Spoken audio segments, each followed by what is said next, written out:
Ano po reaksyon ninyo, Secretary Banoy, dito po sa Digital Advocacy Group Digital Pinoy na nagbabala po sa DOTR na ito pong pagtitigil ng LTO na pagko-confiscate ng driver's license could significantly weaken daw traffic law enforcement, citing serious technological deficiencies sa current enforcement system natin? Parati ko po din sinasabi, Sir Aljon, no? Kapag yan po ang issue ng enforcement, ay issue po yan namin. So ang pwede namin gawin is paigtingin namin yung enforcement.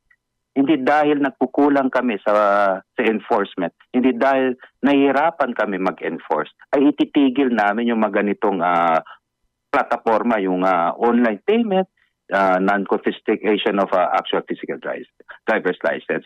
So ang tugon po dito dapat ay yung mas maigting na pagpapatupad ng batas trapiko. At pangalawa po, sa tingin ko naman po hindi, no? So kasi po nung naglabas tayo ng ating transport circular, nakalagay naman po doon na kapag hindi sila nakapagbayad after 15 working days, ay automatic suspended ang kanilang lisensya.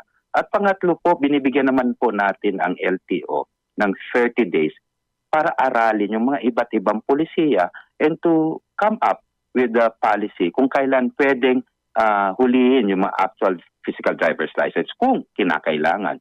Tulad po ng mga instances na kapag ang reckless imprudence ay nagre-result po sa sinasabi nating criminal liability, ay nararapat naman yung nahulihin, kuhanin natin yung actual physical driver's license, no?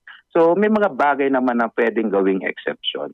Pero po ang sinasabi ko lang po dito, ang bottom line po dito, ang issue ng enforcement ay hindi dapat maging rason upang pahirapan ang ating mga motorista.